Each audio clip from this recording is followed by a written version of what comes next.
Well, hello everybody. Welcome back to Aquarius Rising Africa. I hope you're all having a wonderful week. And I just saw Leo disappear out the back room. Let's hope he comes back in again. I hope you're all having a wonderful week. And yeah, looking forward to the weekend. Winter is definitely starting to creep in here a little bit. So I hope you guys are all good there wherever in the world you are.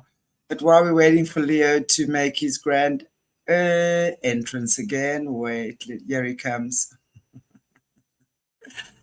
There he is, Leo. Hello You there. gave us a scare. We thought you were sneaking out on us. No, absolutely. Just fixing some technical things here. So we are fine and dandy for the next 90 minutes. How is everything with you and your audience? Yeah, we're great, thank you. Marching on and doing our thing and what have you. And as you know, we're just mentioning a little bit behind the scenes. Crazy, right? What's happening in the world right now? I mean, let's just look at the Epstein files that have been dropped, and I know we're going to be chatting about that and the power networks and God knows what all else is going on right now. And it's just wild. But you're also seeing, I mean, at this point, I can still kind of discern quite well what's real and what's AI. So I can see a lot of AI stuff actually popping up regarding this Epstein Island That's actually quite stuff. interesting because this morning I was making the rounds with all the various information on the subject. And as usual, like you pointed out, there is mixed with the true revelations, also some fake ones, which in a way tend to create the art of disinformation. That is typical in these cases, just create chaos and disinformation. We can say that, of course, there is some true elements and some true files and pictures that are revealed of importance. Like, for example, just to make you acquainted with something, I'm sharing it on my side. This is a picture that is actually a genuine one.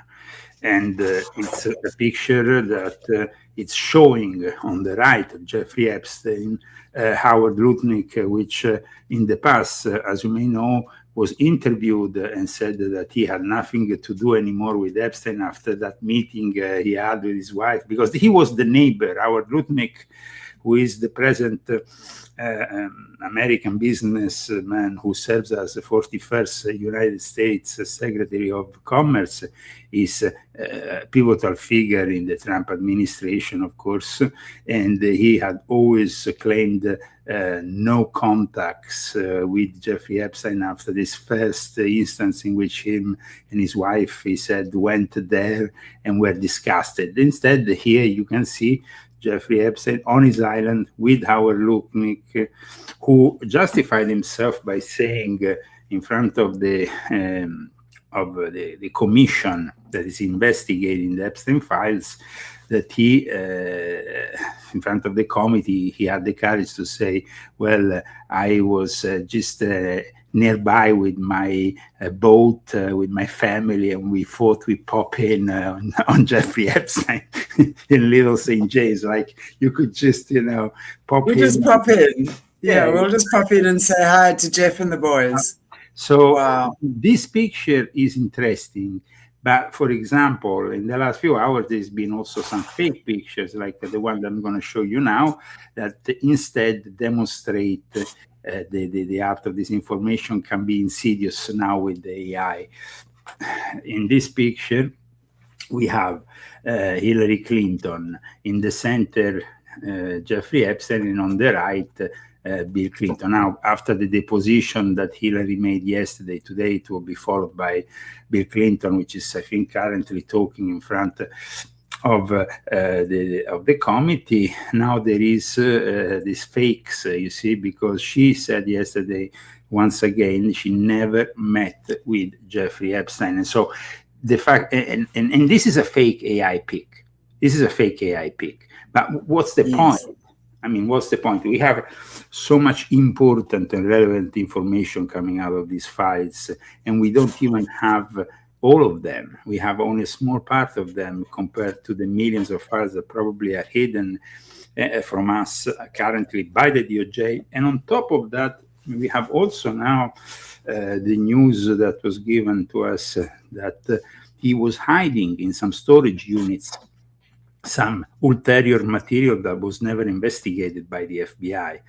So we have apparently from some of the emails that were revealed from the Epstein files an idea of what could be in those storage units. And of course, there is a lot of pedopornographic material. There is all kinds of videos, films, sex toys, phones, agendas, all kinds of material that we definitely should have investigated. And instead, apparently, the FBI has not done that kind of job.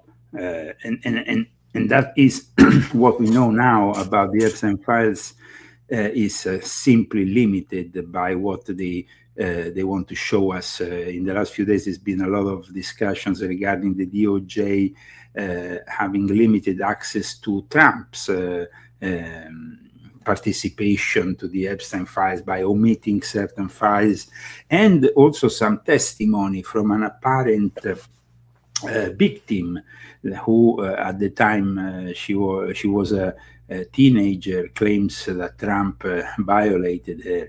Now, of course, we always have to point out that certain accusations are still unproven. But having said that, it's obvious that Trump hasn't, or his administration hasn't facilitated the idea that they are all a bunch of honest people by simply, hiding, omitting, redacting, censoring.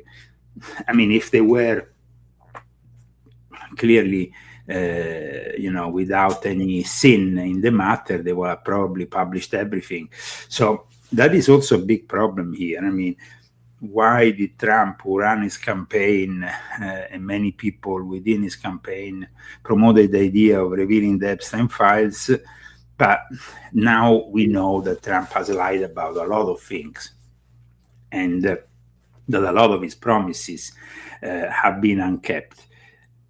Now, the next thing, though, that might be also another promise that is not being kept is the war that is approaching with Iran. He ran on the campaign with the promise that there was, no more foreign wars, America first, caring about the American folk. The American folk today has problems of affordability. There is actually an inflation which seems to be rising again. And so now we are waiting for the next development. But apparently, Trump advisors, in a very Machiavellic way, want Israel to attack Iran first, in a way, for better optics, meaning that if Trump attacks first, it will not be good for, his image. And so all this is very Machiavellic. Because at the same time we have Iran, which is still ongoing, having ongoing peace talks with the United States of America. And in fact, those peace talks will apparently be taken on again in the coming days. However, we have signals with attacks on Hezbollah in Lebanon and even the Taliban in Afghanistan that the major war that will involve the United States and Israel against a fractured Middle East, in which, of course, each country will take sides, but we have definitely a destabilization at that point. And we have, of course, behind the scenes, the involvement of China, of Russia, that is always looming. And so, regarding to this week, we had, of course, Trump's State of the Union.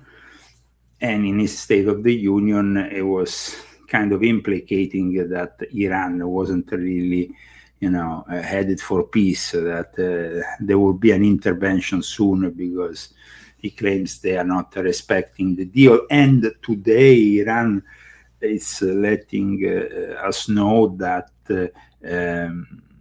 that basically they're not happy with the proposals that the Americans have made. So Iran is rejecting what they claim are excessive demands from the current US administration. So this is really what is unfolding in the geopolitical world. But of course, like we stated before we started the show, with the times we are living are quite incredible because of the Epstein files. Is something that is destabilizing not only the United States, that at this point might feel the urge to have a war abroad to deflect also all the attention. But at the same time, we are really, when it comes to the Epstein files, knowing, like I wrote a book about it. In fact, this book is really going very well because it's the only book that finally connects the dots with the background of Jeffrey Epstein and Ghislaine being the Sabbatean Frankist background. The last bunch of the emails confirmed everything that is written in this book, including the fact that the Epstein family was a prominent family in the Sabbatean Frankist milieu in both Prague as well as Vienna, as well as Krakow, as well as, so basically Poland was also a stronghold of the Epstein family, as well as then the Austro-Hungaric Empire. They had a very important banking family that at one point Leopold Epstein was in charge of the National Bank. So I mean, it's like, or in Poland, one of the Epsteins was actually the founder of the first private bank there. So these are figures that have always been influential. And in my latest articles, you can read on Zagami.com also the connection with Adolf Hitler, which was apparently helped by the Epstein family and the Rothschild family and the Gutmann family when he was alone and destitute as a poor artist in his younger years. And as you know, I have exposed Adolf Hitler as a Sabbatean Frankist himself, so this makes perfectly sense. So we have definitely also the connection with the Vatican, which I explained here as being a connection which comes from the Sabbatean Frankist having a long, let's say, story with the Vatican, because when Jacob Frank brought 20,000 converts to the Catholic Church, it was the biggest amount of Jews converting to Christianity in block, even if they were not genuine. They were not genuine about it. And then, of course, there was the connection with Poland and with the Polish Pope, John Paul II. We know the blessing of Jeffrey Epstein and Ghislaine Maxwell, but in the emails, it comes out that Jeffrey Epstein might have even been living in the Vatican for a period because he was inspired by his architecture and wanted to replicate it in one of his properties. So this is stuff which is discussed also in the emails. I mean, the fact that Jeffrey Epstein was living in the Vatican is pretty shocking. We know that he was at least there, blessed by John Paul II in 2003. Now we might also see ulterior connections and files that, of course, are also missing. And that is a bit weird when you think about Pam Bondi, the head of the Department of Justice, going to the Vatican in December, because it's almost like, going to the Vatican and deciding which files should we publish, which ones should we, because the marching orders, like people know, come always from the Vatican on certain things. And Jeffrey Epstein apparently had a very strong connection with the Vatican, like I also reported in my book. So I'm very pleased to say that everything that is coming out is simply confirming more and more the work that I've laid out the fact that they were, Epstein was into a secret society kind of environment, that he was also connected to actual secret societies like the Zodiac Club, for example. So, right. You said that in 2003, Epstein was blessed by the Pope. Yes.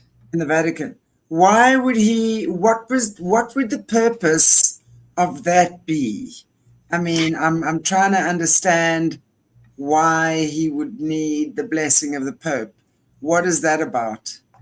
It's about syncretism. Sabbatean Frankists have been maybe the original one-world religion kind of sect, wanted to put together a lot of elements from Islam to Christianity to Judaism in one pot. If you think about it, they were pretty, ahead of their times when they did that. And in fact, right. And the element, that also includes erotic mysticism, orgies. It's like, right. It's like, I don't know, a New Age feast of sorts, of course, of a satanic nature, like all New Age feasts are.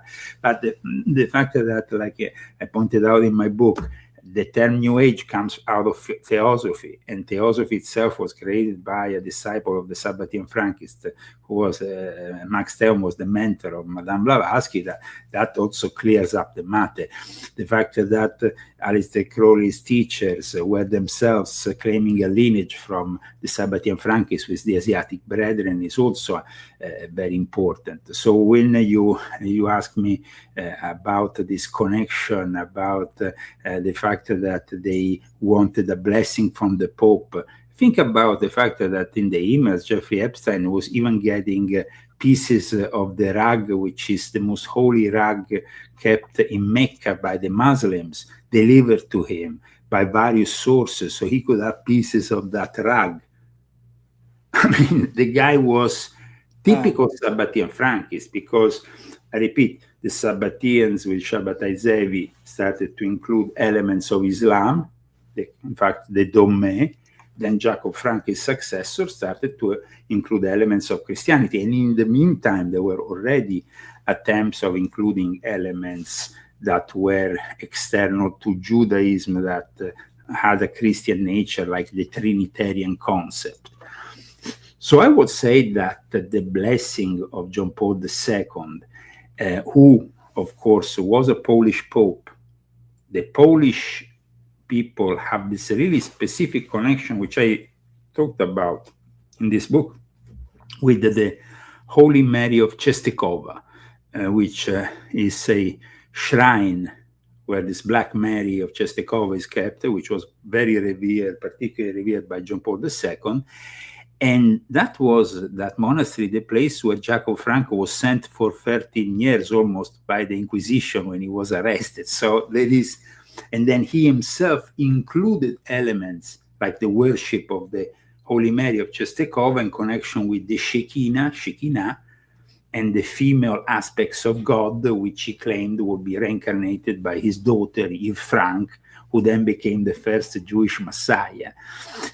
So there was these elements also of Marian faith that then started to be absorbed in this Jewish heresy, and then altogether they were assimilated in a cult that was obviously satanic, because we know that Eve Frank, just like Jacob Frank, they were doing rituals, let's call them masses, with a naked woman on the altar, which is pretty much what we see later on in Anton LaVey's Church of Satan, but is also something that was before that done in the context of satanic masses, always. But you see, the context of satanic mass develops, like I explained in volume 6.66 of my Confessions, develops from France.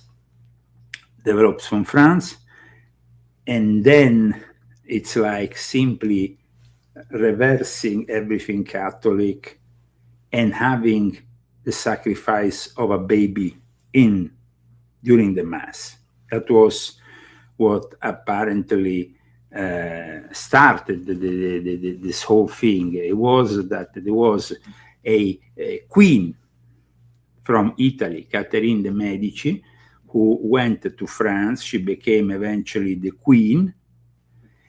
She had a problem with her child. The child had a health issue. And she wanted to make a deal with the devil. So she then took this Catholic, convinced this Catholic priest to participate with her in the first Black Mass, which will have included the sacrifice of a little baby, and that sacrifice was aimed for Satan to help her then with her own child. So Catherine, this is at least what the story says. I mean, the legend almost, because we always seem to not have, definitive confirmations. And there is a lot of cover-up because, of course, Catherine de' Medici was born from the Medici family in Florence, the only child of Lorenzo de' Medici, so a figure of great importance if you think about the Machiavelli's prince, and it's all connected, the inspiration for it. So the Medici family was of enormous importance. And in fact, the actual family then gets marries into the French royalty, and she finds herself at one point after this marriage, she becomes Queen of France, and of course, France was very influential at the time, and then she finds herself with this ritual that she wants to conduct to save their child and all that. But that was the very beginning. Then Black Masses started to become fashionable in France. They became fashionable until a scandal, the affair de Poison, this poison's affair, exposed at the court of Louis XIII the fact that there was a bunch of Satanists that were sacrificing thousands, not one, but thousands of fetuses of they actually had this witch woman who was in charge of the whole thing, and eventually she would be arrested. And in the garden in front of her house, they found 2,000 or 3,000 babies, fetuses and babies buried. That was a big scandal at the time that led to the arrest of several people. But also that scandal for the French royalty, it was very important because it connected with the king directly, because apparently this lover of the king had sacrificed various babies in order to receive the love of the king. I mean, there is some sick people in the world, as you can imagine. It's always this trade-off, the whole thing with the satanic blood sacrifices that they love to engage in. It's always, something has to die in order for something else to live. And if we look at that in even ancient cultures now, I mean, everywhere, I mean, the food we eat, whether it's an animal or a vegetable or whatever, something dies so that we may live, right? It's the same thing in the satanic culture, for them to gain power, and control, that they can do that. So there's always a trade-off, and it has to be blood and pain and sacrifice. I mean, isn't that just the most bizarre thing we've ever heard? It's also very bizarre that we find the same kind of trend that surfaces always from the same, reemerges regularly from the same kind of places. Because if you think about it, the main guy who helped Jeffrey Epstein with probably thousands of victims was a Frenchman, Jean-Luc Brunel. And it was from France that they managed to gather a lot of these little girls. Of course, a lot of them were recruited in poor countries like Eastern Europe. But there is always this passage through the French elite the Rothschilds also have, of course, one of their main bases in France, one of the main branches. And we also know from these emails exchanges that came out with Jeffrey Epstein and Ariane de Rothschild, at one point he was paid like 25 million to bring peace between the different branches, the English and French one with the Swiss branch, that were claiming each one of them the use of the name.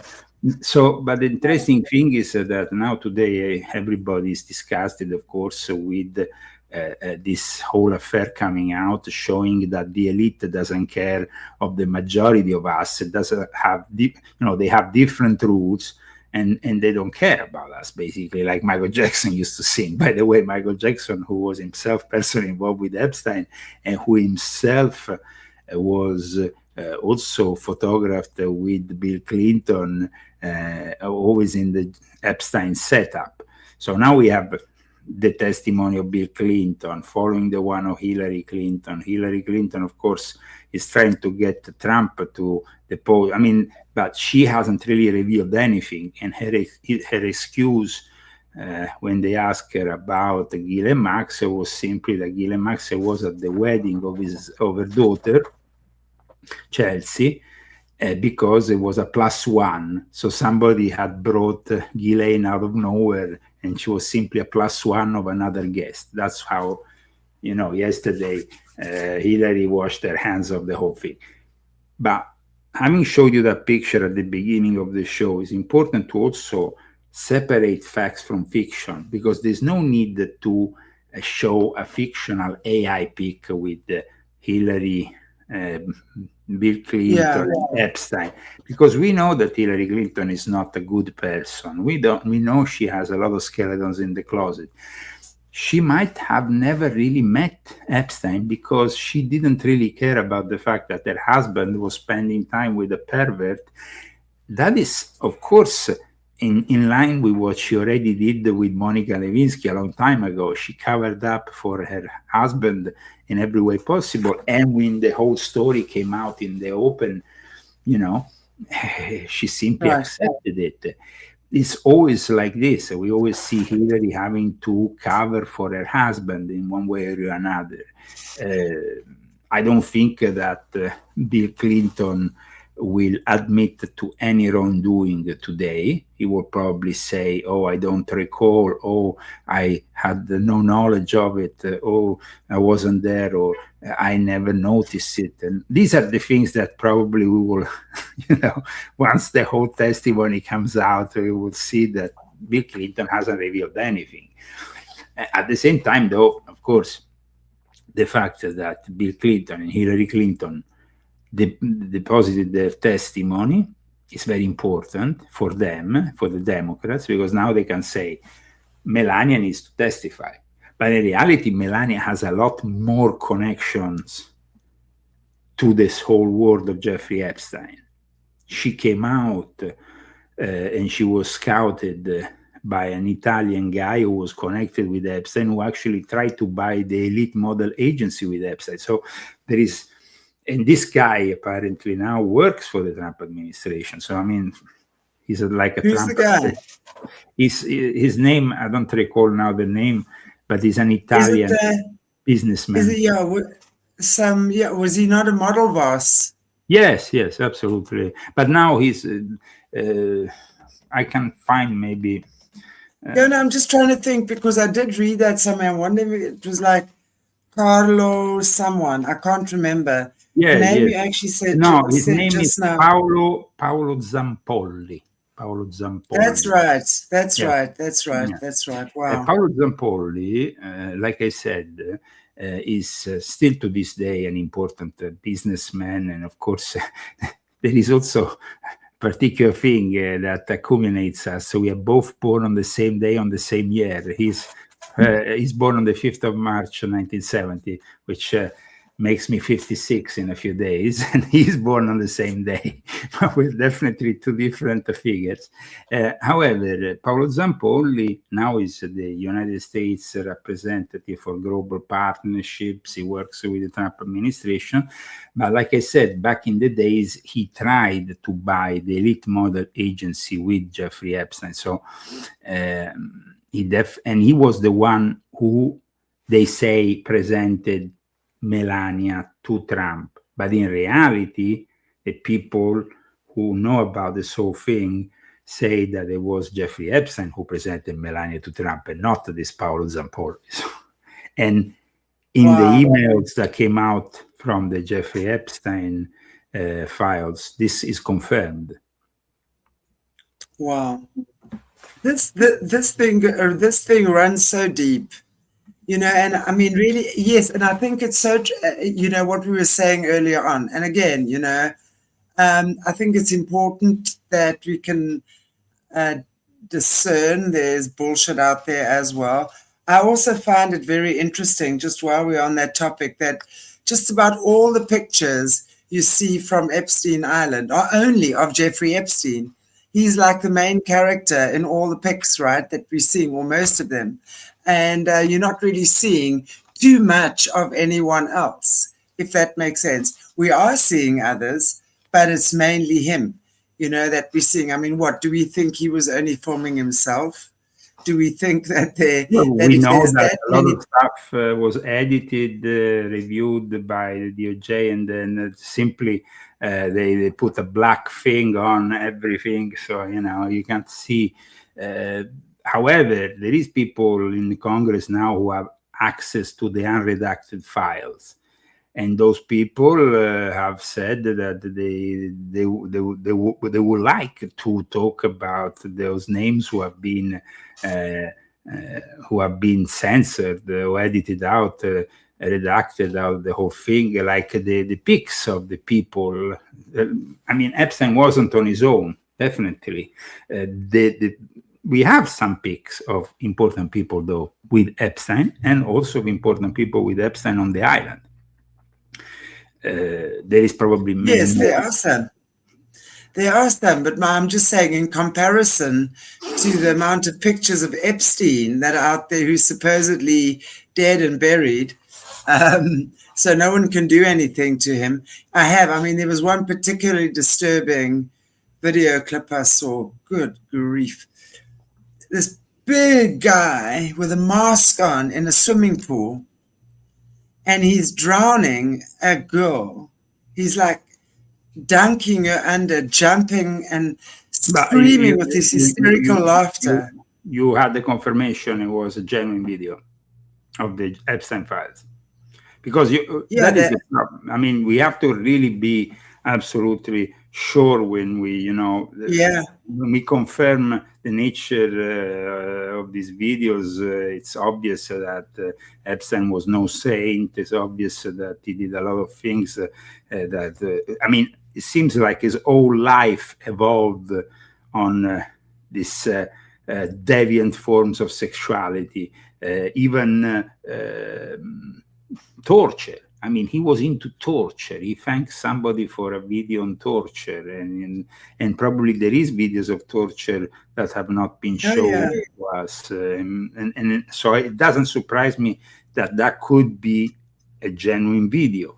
At the same time, we have to be absolutely sure of everything we claim, because people might say, "Oh no, okay, this is fake. This is." I mean, we don't need to create fakes. Because in the end, what we have is already enough. And the fact that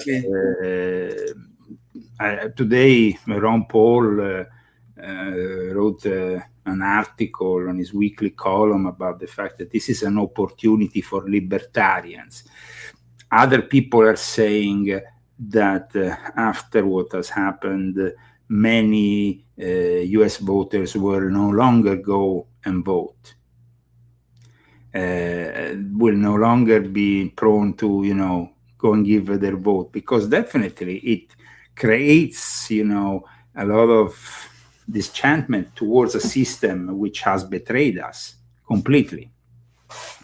Other people Totally. I say, mean, how do you think that, we are different from the Great Britain with Starmer or other countries? Because we see also what's happening abroad with the Epstein files. It's not only America, but here in America, it seems nobody has been arrested.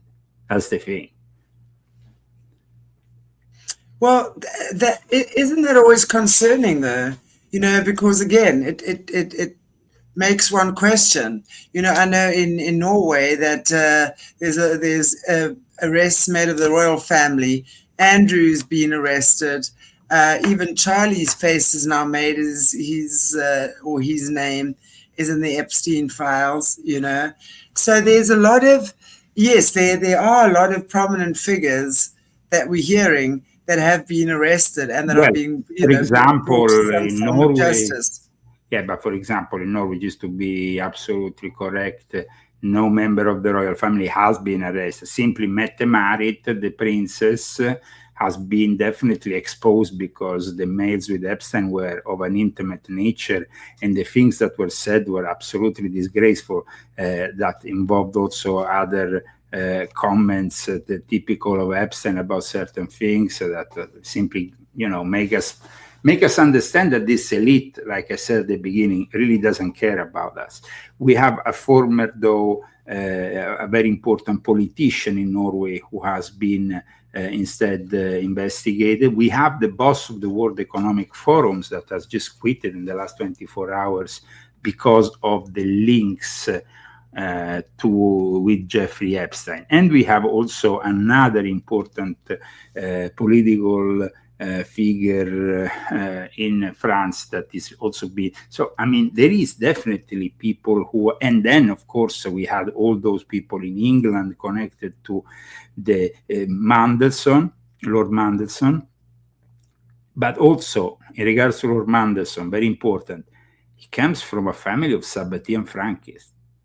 So the connection is there. I mean, it's actually also, it's not only simply a political connection. Epstein, apparently, you can see reoccurring themes within these emails, calling the non-Jews goyim or less intelligent. Yeah, or even terms like, yesterday I was reading a mail like, these plebeians, like, I mean, really thinking of themselves like, I don't know, the royal court of Epstein. Then, like I said, it's obvious that there is all these people that are involved with Epstein, but one is surprised because, of course, now it's finally out in the open. However, I started this, when I started my exposure work 20 years ago, I was in Norway. I was exposing those people like Norway's former prime minister charged with the gross corruption of Epstein links, Torbjørn Jagland. I was exposing then the guy who became the Secretary General for NATO, and all these people, I was exposing them. And what happened to me? I was accused of espionage. I had to flee the country. I never saw my child again. And my child ended up being raised by the guy who is presently responsible for the Islamic section of the World Economic Forum. So obviously he's connected with this whole thing. And my child now is going to be 20, and he has never connected with me because, of course, he's been brainwashed and brought up by these people. So for me, it's finally time of saying what I said for 20 years. Now is being proven by the Epstein files. 20 years of Illuminati confessions in which people were always accusing me of being a conspiracy theorist.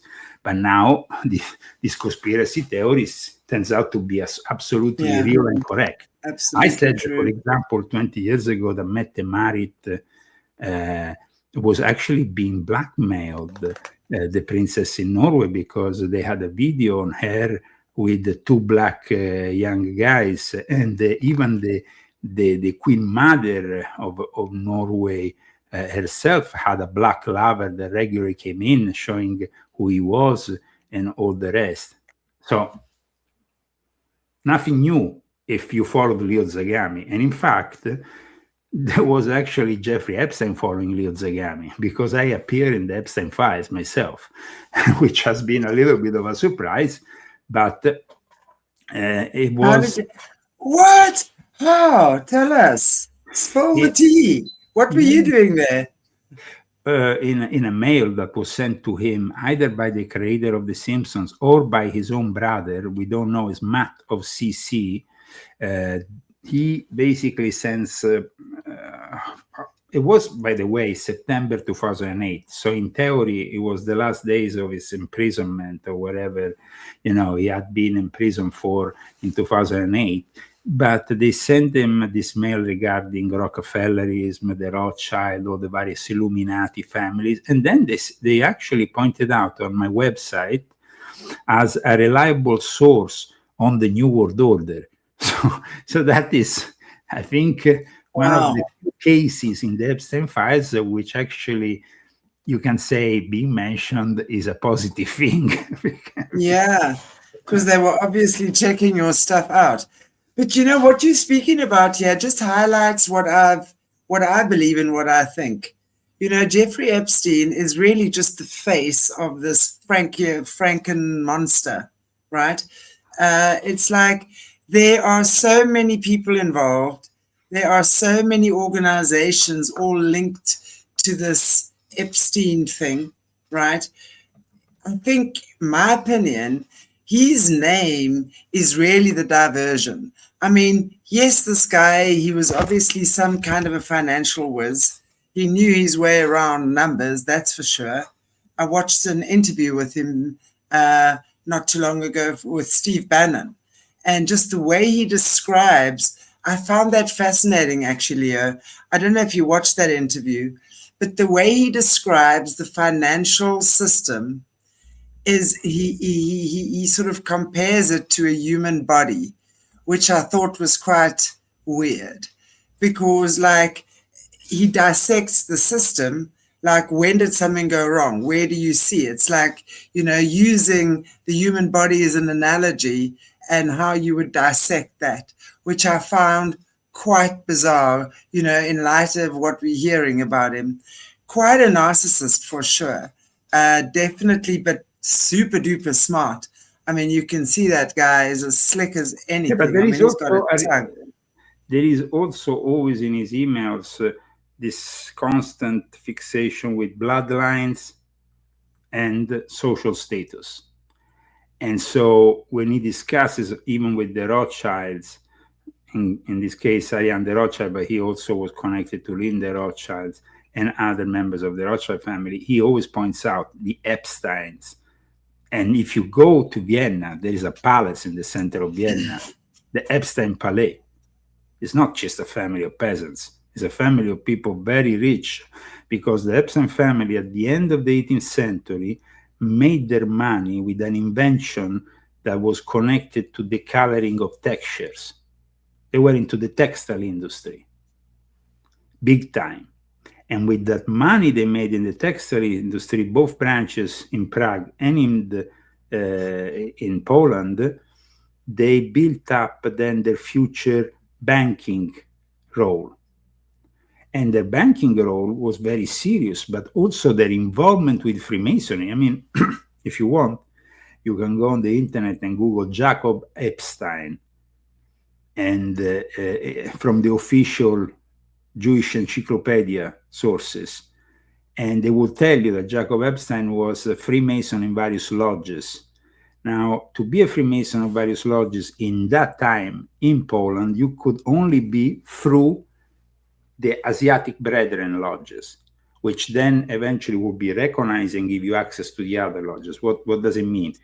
The Jews were not allowed into Freemason lodges, but then the Asiatic Brethren became the way they were allowed, because they were initiated within a lodge of an order which not only accepted the Jews, but accepted the Sabbatean Frankist Jews and teach the Sabbatean Frankist heresy to their members.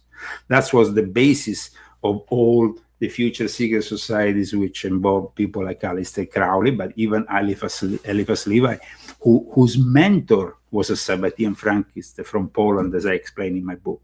Eliphas Levi was the inventor, the guy who promoted initially the word occultism, and is definitely one of the core figures in the development of the Illuminati.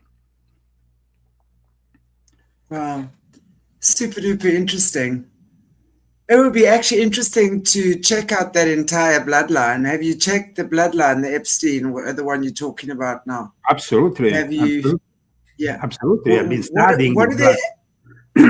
very much. What's the deep origins of that? I mean, I know they come through various.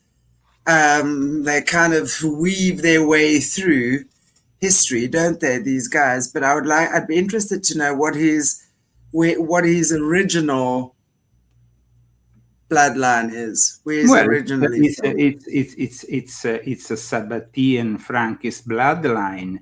Some say that it even comes from this or this other prophet. Now, on those claims, I will go a little bit, it's not like, but there is some claims that he was descendant from this or another figure from the Old Testament. Now, it's difficult to confirm certain things, but definitely the fact that the Epstein family was influential, and at least the history of the Epstein family can be traced until 3 centuries ago.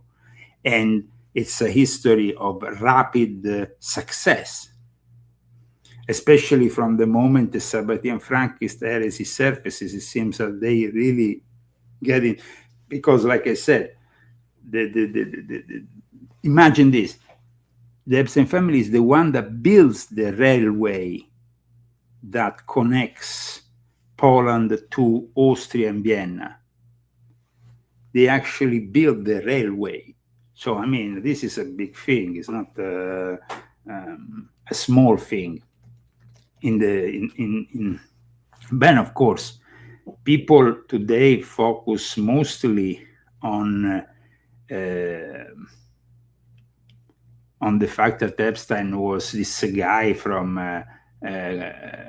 Brooklyn, from New York, from a poor background. But the poor background happened because in 1868 there was a profound crisis in the banking system, and his ancestor lost everything. And so at that point, even if they had built this big palace in the center of Vienna, even if they had built a fantastic, imagine they had this guy, I think it was called Otto Wagner, his architect, built a fantastic villa in the outskirts of Vienna. Even after all that, they fall into crisis, into poverty, and they had to basically emigrate here in the United States, like every other Jew who was moving, especially due to the growing persecution also that they were suffering. We can claim that the infiltration of the Sabbatean Frankists here in America happened in 2 stages. One stage, the initial stage, was the Sephardic Jews, when instead the Sephardic Jews are, as you know, more Middle Eastern looking. They are one of the 12 tribes of Israel, which is, and then you have the other one, the Ashkenazi. The Ashkenazi is the immigration that arrives in the 19th century. All those big banking families that will create the basis for the Federal Reserve, they will come into the Rothschilds. Yeah, the Rothschilds are from the Ashkenazi, right? The Ashkenazi bunch, which is the Schiff, the Rothschild, the Warburg, all those that go and create the basis after for the financing of Rockefeller, the launch of the Federal Reserve. That is Ashkenazi, but they arrive later. They are the first ones to create the strongest Jewish communities were the Sephardic Jews. And in fact, they were involved in the foundation of the Supreme Council of the Scottish Rite in Charleston. They were involved with the very establishment of some of the most important Masonic institutions in America. But when the Ashkenazi arrived, the Sephardic didn't immediately want to, they actually dismissed them. The Sephardic Jews were like, we are not going to let even our daughters marry you. So imagine this, yes, Jews, but completely opposite to each other. So the union of these forces came only from the creation of the B'nai Brit, which I talked about in this book, which is the order that they created that is mimicking Freemasonry. The Order of the B'nai Brit is today the biggest fraternal organization of Jews in the world, which also has female members. And it's the B'nai Brit. Once it was created by Ashkenazi Jews in New York, later on the Sephardic Jews simply joined them because they saw that they were becoming a force. Initially, it was created, this B'nai Brit, by the Ashkenazi because the Ashkenazi were felt left out of the Masonic system in the US. The Sephardic Jews were actually leaving them out of the orders. And the Sephardic Jews were involved with the foundation of the Ancient and Accepted Scottish Rite, as well as the Order of Good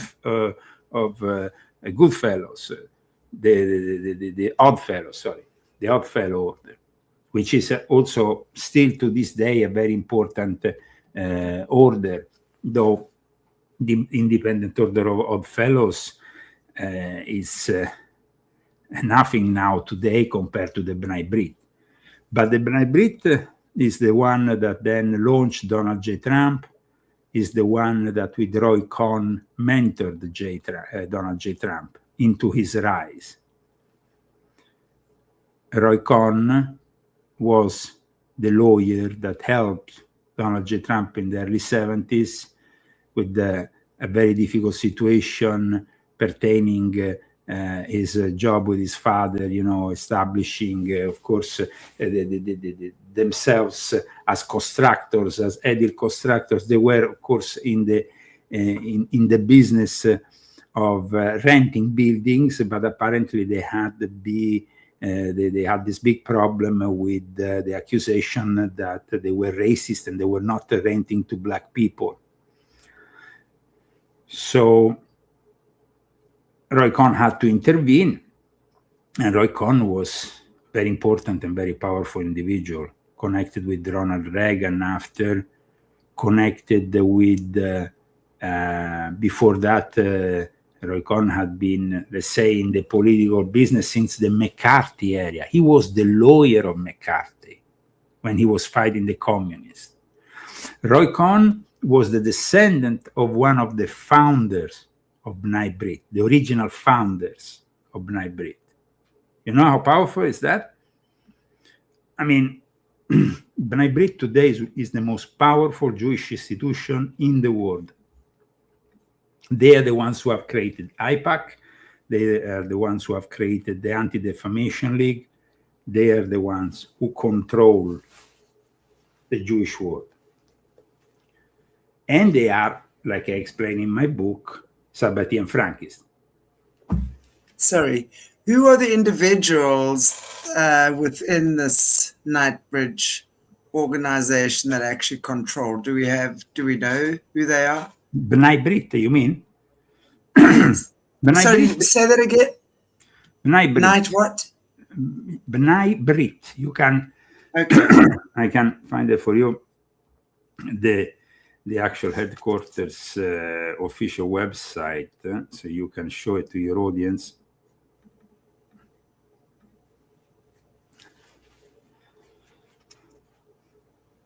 So they are a very powerful organization. They have been a very powerful organization since the middle of the 19th century.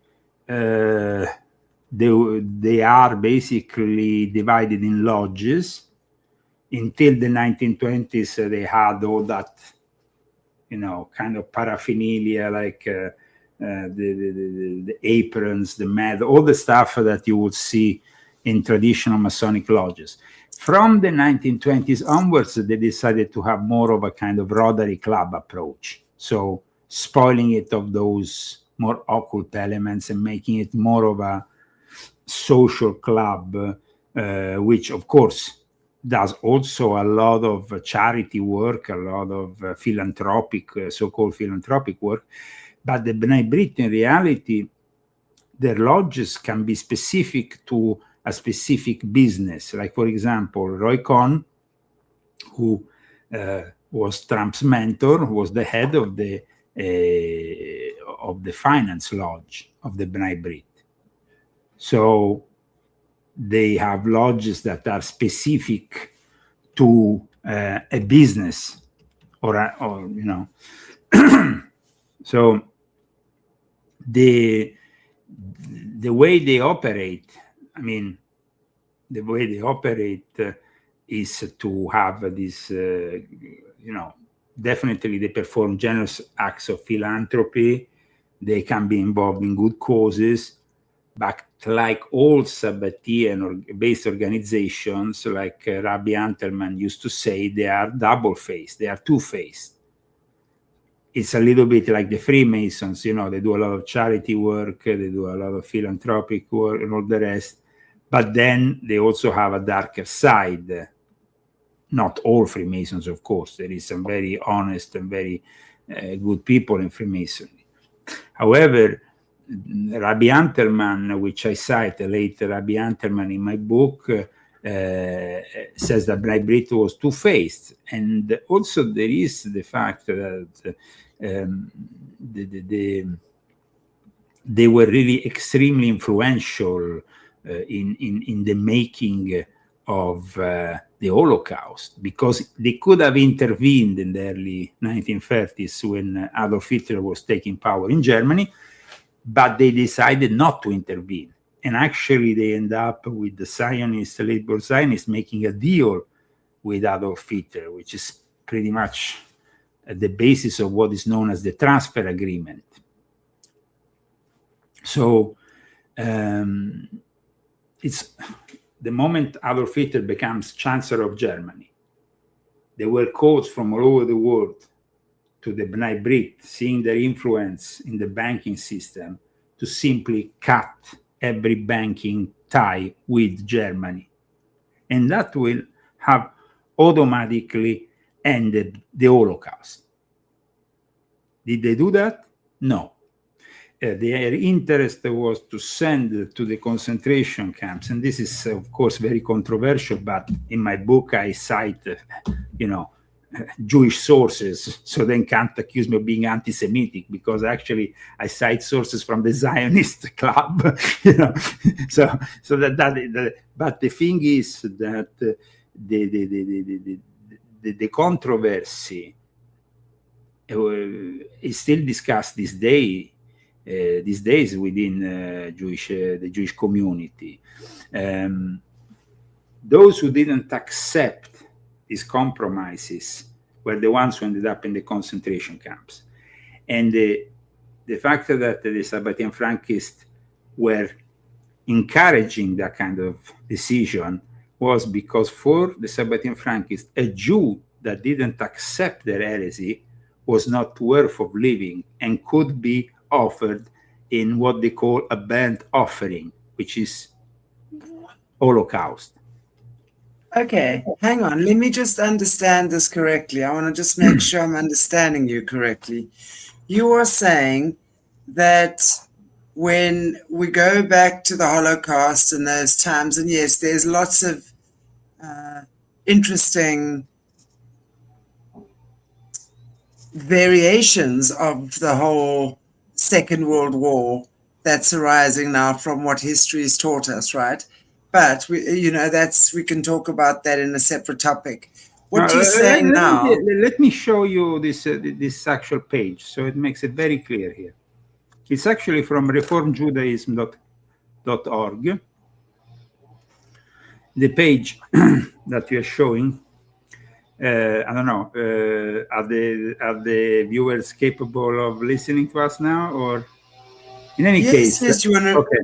Yes. Yeah. So here it says the Shoah, also known as the Holocaust, from a Greek word meaning sacrifice by fire, was initiated by the members of the National Socialist Nazi Party, which seized power in Germany in 1933. That is only partially true, because in reality, sorry, I think we have lost the... What happened? Where are we? Where are we? Yeah, no, I think we are lost in space here. I don't know what happened to us. But add to stage. That's Okay, it. there we are. We're back from space, from the infinite of space. But why are we not big? Why are we not big? Why are we sitting in the corner? Let me just see why we're sitting in the corner. I think you need to push some of these. One of these. That's it. One of these StreamYard buttons. So, like I explained, the compromise that was made in the 1930s, it was known as the Haavara Agreement. It's this agreement that the Nazi German and Zionist organization signed. Now, to make it even more clear for our viewers so that they can see that we're not talking rubbish here, here is the Haavara Agreement. And as you can see from the Haavara Agreement, it says very clearly, the Haavara Agreement, transfer agreement, was an agreement between Nazi Germany and Zionist organizations. Signed on the 25th of August 1933, the agreement was finalized after 3 months of talks by the Zionist Federation of Germany and the Anglo-Palestine Bank. And basically became a major factor in making possible the migration of approximately 60,000 German Jews to Palestine between 1933 and 1939. Those who will refuse to go to Israel will be sent to the concentration camps. Because what I explain in my book, and it's very important for everybody to understand, is that the Jews didn't want to go back to Israel. The Jews were forced going back to Israel. The present inhabitants of Israel are victims of the Sabbatean Frankists who have forced them through persecutions like the one in Russia and then the one in Germany into going to Israel. It's a very different thing. So when we are today discussing if Israel should exist or not, well, I wouldn't discuss ever the fact that they have the right to exist, because they were actually the first victims of this whole thing. They were pushed out of countries. When they tried to come to America or to England in that time frame, they were sent back to Germany.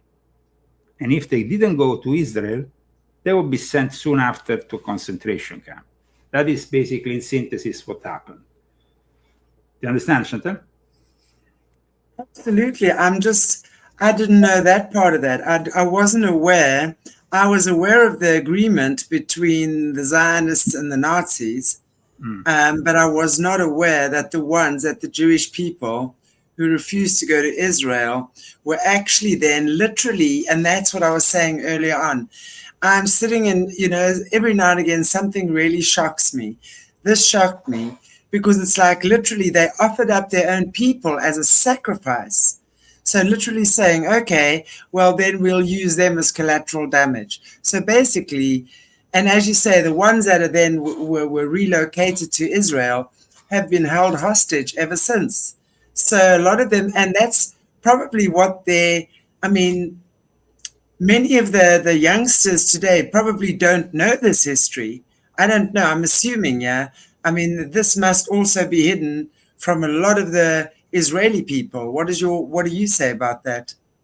Well, in regards to the Haavara Agreement, the first and only book that started to discuss, the first book, probably there is others after that, but the first book came out in the 80s, in the 1980s, and it was actually a book that was carefully put together, and then the actual preface of the book was made by the head of the Anti-Defamation League to make it legitimate.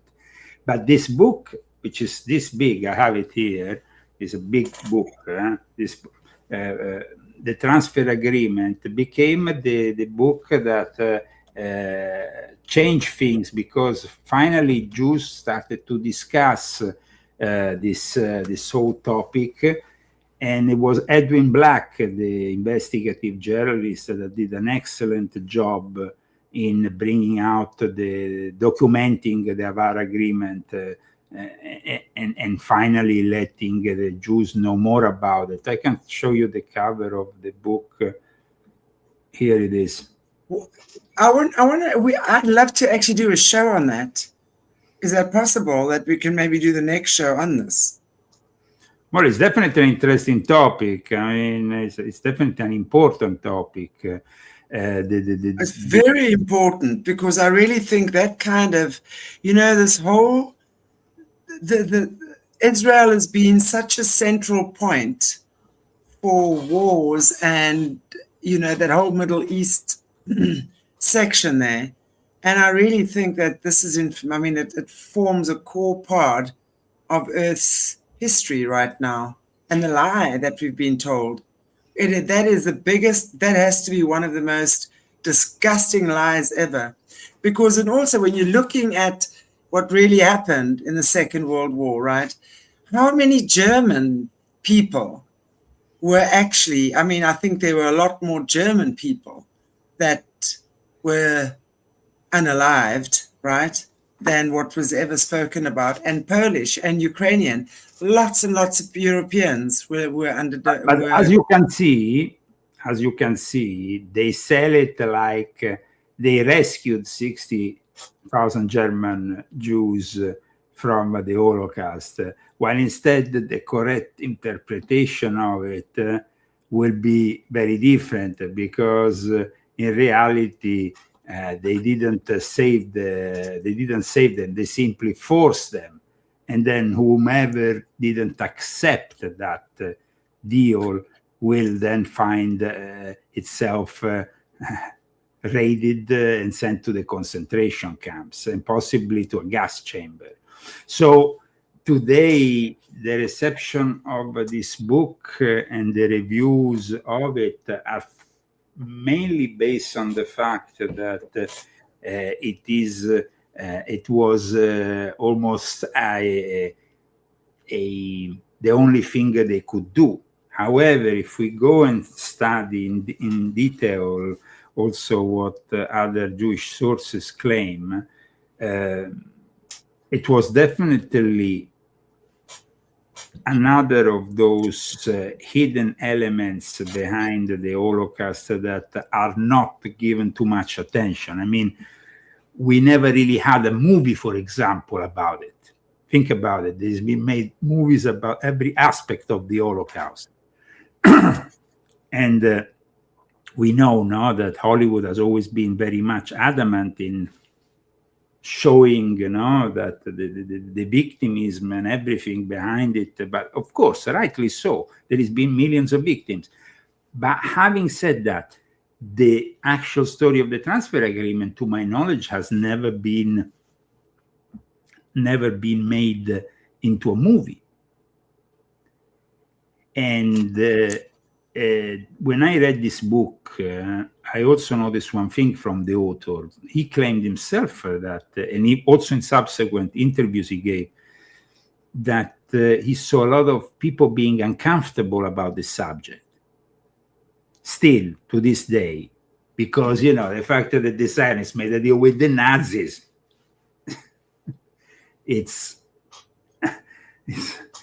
and so it's almost like he went on, this guy, to study the topic, which involved them directly, because, of course, he was the son of Holocaust survivors from Poland. He himself, followed the beliefs of his parents, who were, involved in the new state of Israel. And then, as a young journalist, and also he was really involved in interviewing all sides of the coin. Like, also he interviewed members of the American Nazi Party, wanted to see what were their beliefs and stuff. But then when he saw that himself, he saw that there was a level of being uncomfortable that was bad. But still, it is an historic fact that had to be brought out. So it was almost like when they brought out the story in a book, it was almost like it was all choreographed in a certain way. That's why I said there was the preface by the head, Abraham Foxman, the head of the Anti-Defamation League, because it had to be, carefully, and even when it came out and it became a big bestseller, because in 1984 when it came out, it became definitely a big bestseller.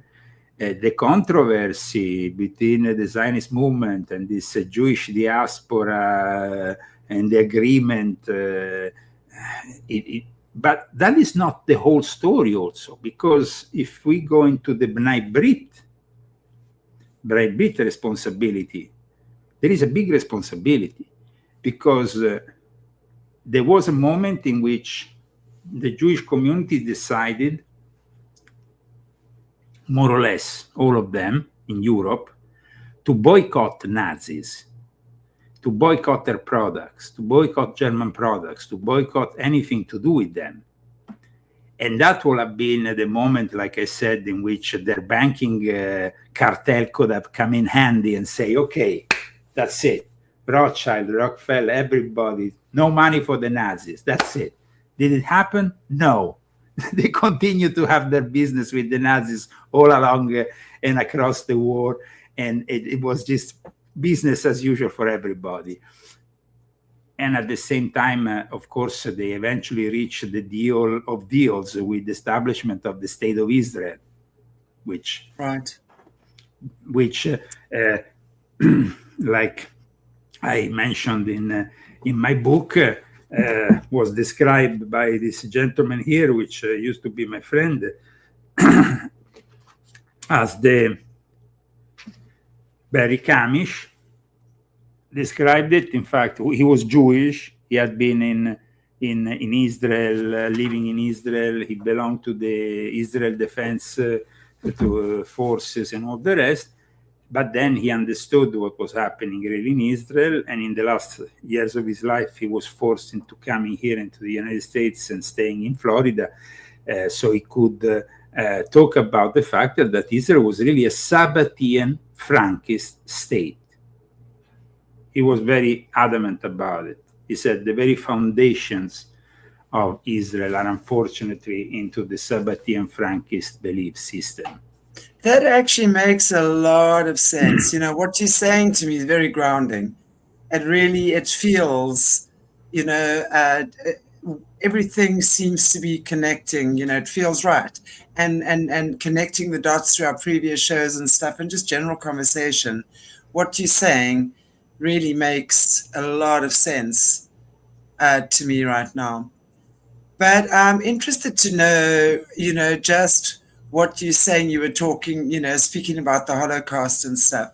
There's a lot of theories about experts that have been to Auschwitz and places like that have debunked a lot of what was given information. I will say that I will never embrace any ideas that minimize the impact of the Holocaust, because the Holocaust was a real Holocaust, in the sense that, of course, calling it Holocaust in itself was a message, not of the, that it was a burnt offering, that it was a human sacrifice. This was also confirmed by Rabbi Antelman, who wrote it in his Eliminate the Opiate.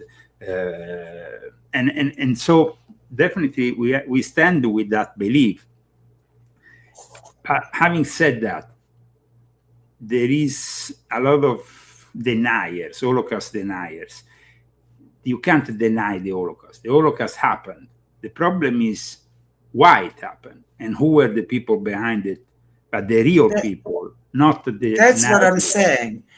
I want to just point that out. I don't think it didn't happen, but there's a lot of, when we're looking at exactly what you're saying now, the deals that were going on behind the scenes, when you're looking at the allies, the Brits and America at the Second World War, how they colluded, right? And all of that, there's a lot of that that went on behind the scenes. So that makes me obviously question a lot of other stuff as well, because if you're saying, like, for example, the Jewish people who were not complying with what they wanted were then sent. So what I'm hearing when you say that is they were sent as a front. They were sent as a front to pretend that this was happening to the Jewish people, and that let me rephrase that, in the way that it was, and by the perpetrators that it was. So it wasn't really the Germans putting the Jewish people in the gas chambers then. It was their own people colluding with the dark forces that really sacrificed their own people to make it seem like it was something else. That's what I'm hearing, yeah? Yes, we have to be very careful, of course, when we discuss these subjects, because there has been millions of people affected by it. I remember the first time after a lunch in Rome with my grandmother, she presented me their friend, and when we were going down in the escalator, in the, how you call it, the ascensore, the lift, this person did this with the hand and showed me the number. So I turned around and said to my mother, "What is that?" She said, she was a victim of the Holocaust. That is the number from the concentration camp. So when you are talking about this kind of subject, is a subject that definitely affects people still to this day, who had, of course, in one way or another, have been victims of the terrible actions of the Nazis. When we go back into the history of Nazism, as I even did in this book, there is actual Sabbatean Frankists who colluded with the rise of the Nazis from the very beginning. One of them was this gentleman here, Ignatius Treblich Lincoln, who himself was a member of the Illuminati of the highest level, who was a Sabbatean Frankist, who, imagine, in his career, did a bit of everything. He ended up being a Buddhist monk. He used to be an Anglican priest. He was a Jew before that. He was ever so transformative. But he found himself in the very early stages of Nazism, involved with the Thule Gesellschaft, which was the secret society which aided also the rise of Nazism and of Adolf Hitler. And he was eventually killed when, many years later, he was in the Far East by the Japanese on behalf of the Nazis, when he tried to blackmail even Hitler with the information that he had on him. So imagine what kind of... But this guy was a Jew, and he helped the Nazis. So you would say, how is that possible? Well, the founder of the Thule of the lodge, Thule Gesellschaft, the 1919 organization, was himself Rudolf von Bottendorf, a German who had been initiated by the Sabbatean Frankists in Thessaloniki, and then went back to Germany, and he worked for the establishment of what became later on the Nazi Socialist Party. In fact, the first publication of the National Socialist Party was actually his publication. And Rudolf von Bottendorf, which I, of course, discuss here, but I also discuss in volume 10 of my Confessions, because it's connected also to the Islamic world, was living the last years of his life in Germany as a spy in Turkey. In Istanbul. He eventually will die soon after Adolf Hitler. But the strange thing was that when he went back to Germany at one point after the rise of Adolf Hitler, he wanted to publish a book that was published but then immediately censored by the Nazis. It was called Before Hitler Came, which gave a lot of important information So the fact that the Thule Gesellschaft, which in itself, and it was actually the organization which uses the swastika before everybody else. Of course, the Theosophical Society also had used this symbol. I'm showing it. I projected the symbol for you on the screen if you want to show it. This was a satanic organization.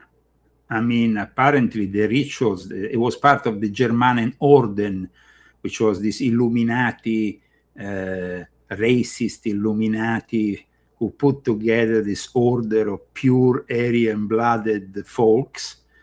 And in 1999, this important lodge of Rudolf von Sembotendorf would become extremely influential because it would be joined by Adolf Hitler. So the fact that the guy who created this was himself initiated by the Sabbatean Frankists in Turkey and then goes back to Germany, well, that is pretty indicative, no? Then the fact that involved with these people, we have another Sabbatean Frankist, who is Trebitsch Ignatius Lincoln, whose life is the most adventurous life you can imagine.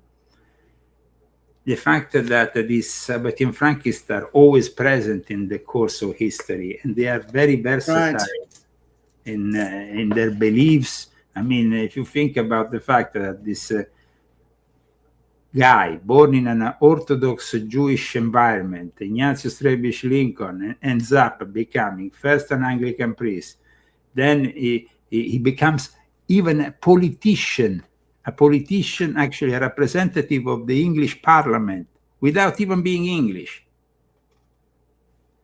And then he ends up in Germany aiding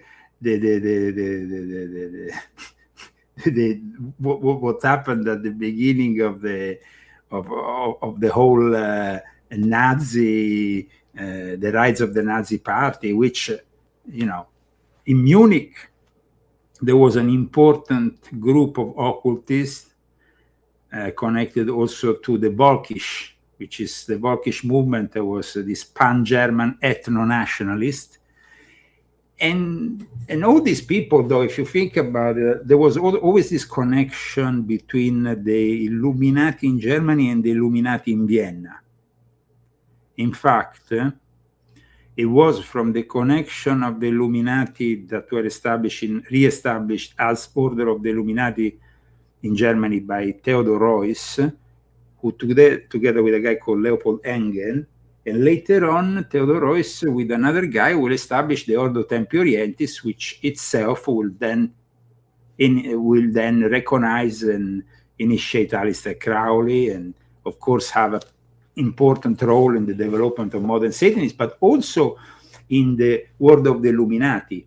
Aleister Crowley will be elected head worldwide of this Illuminati faction called the Ordo Templi Orientis, which was also an Academia Masonica, and the first esoteric group to actively teach sexual magic in their teachings.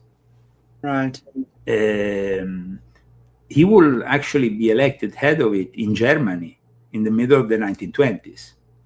For the first part of the 1920s, Aleister Crowley was was based at times in Italy, but when he got kicked out of Cefalù, of the monastery he had created by Mussolini, he went immediately to Germany. And in Germany, he had a lot of followers. When they liberated Berlin, they found in the house of one of the officers of Adolf Hitler, one of the high-up people in the Nazi Party, a whole temple with Egyptian stuff built on Aleister Crowley's Thelemic beliefs. Participating to the liberation of Berlin, there were, there was, of course, the Russians and the Americans, more the Russians than the Americans. The Americans bombed from on top, but the Russians were down there freeing the actual place.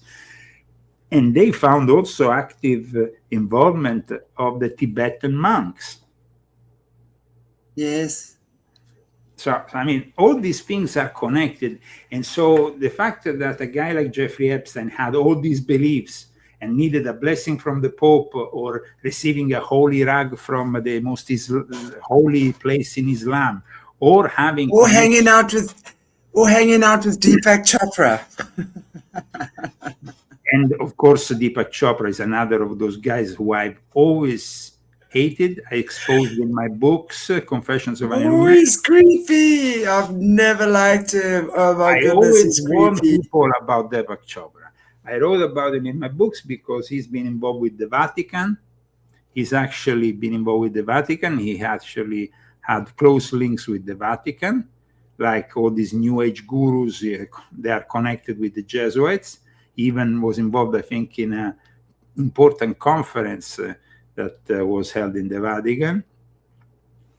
The fact that he was asking for girls to Jeffrey Epstein just demonstrates once again the hypocrisy of these fake gurus of the New Age. Exactly. No, he's definitely. I mean, I remember him coming to South Africa a few times, and people would flock to see him. I'm going like, he smells like a dead old fish. His energy smelled like a dead old fish to me. I'm like, how can you guys think this guy's genuine? He's not. Stop it. Stop seeing him. Stop spending your money on him. Absolutely. Wow.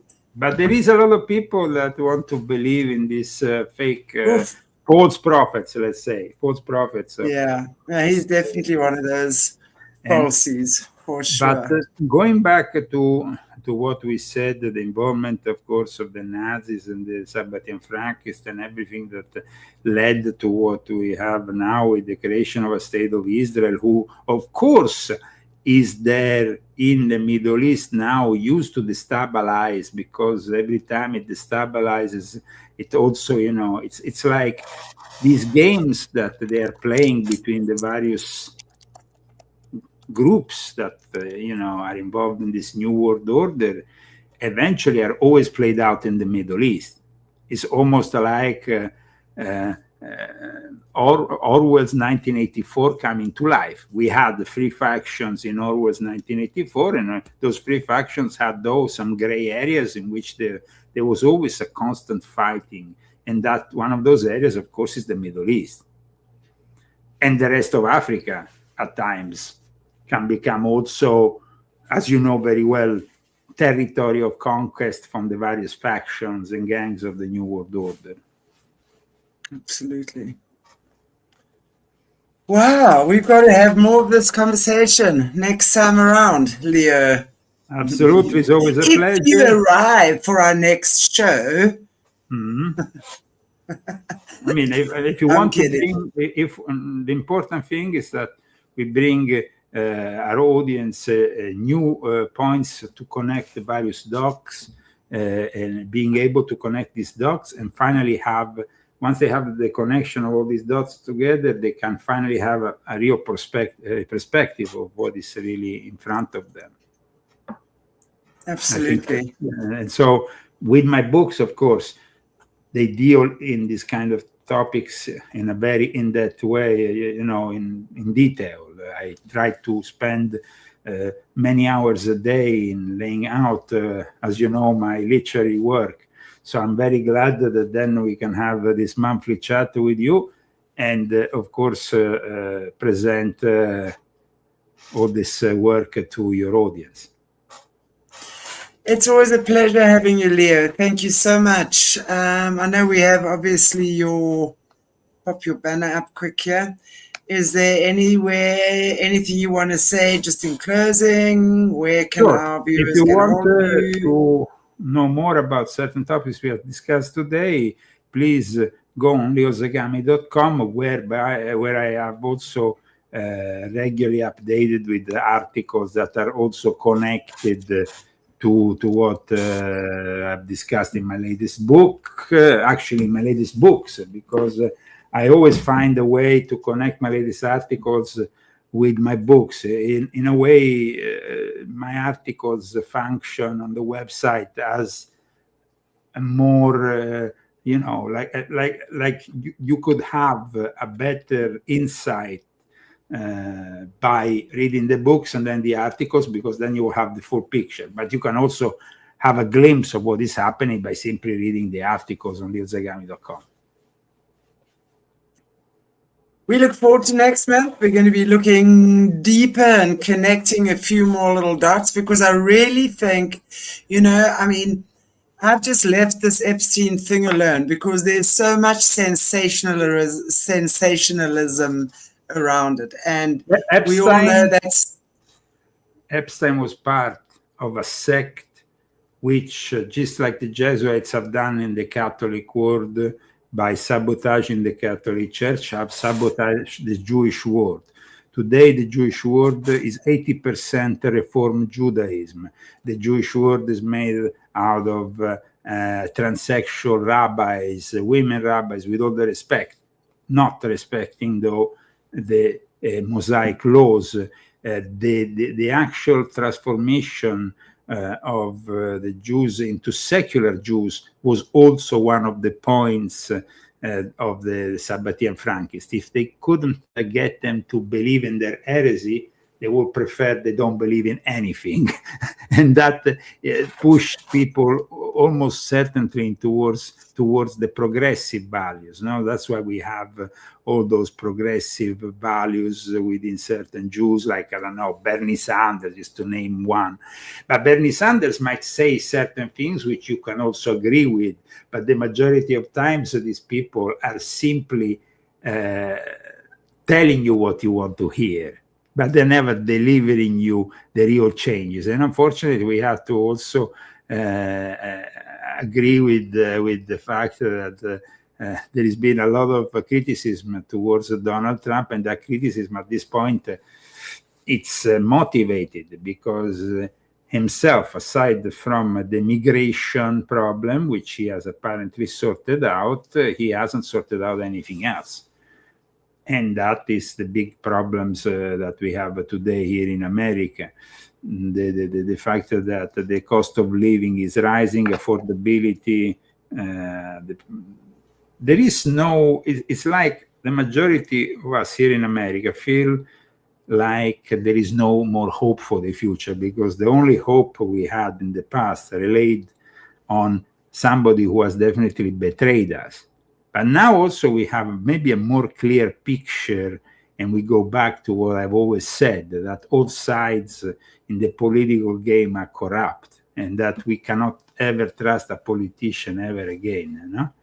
And so now we have at least confirmation of that. We can move on in a world where politics, I don't think it can have a future. Yeah, I agree. We should actually have a show on that as well. Absolutely. So just let me know what you want to discuss next time. I'm pretty open into discussing any of these topics. Yeah, and we'll definitely connect some more dots. Thank you, everybody. And a great big special thanks to Girl and Her Gong, new member. Thank you. Appreciate your support. And you're always here, girl. Okay, guys. On that note, we will bid you a farewell. And next time, there's Leo's book. Check it out.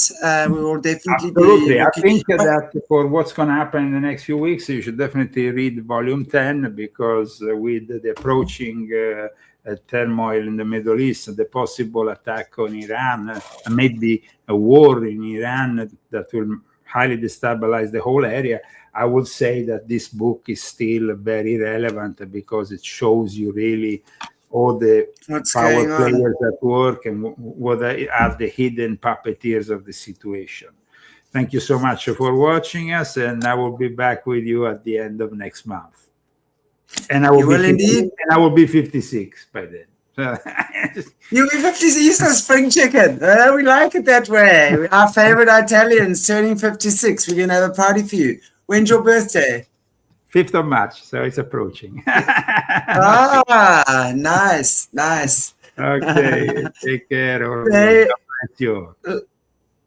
Take care, Leo. God bless. We'll see you then. Thank you, everybody. I will see you Tomorrow is Saturday. No, I will see you on Sunday with JR Sweet. And do we have book club this week? Yes, we do have book club this week. Patreon book club with Jesse. So join us for that. Okay, guys, take it easy. Enjoy your weekend. Be cool. Just chill out. Have fun. Mwah.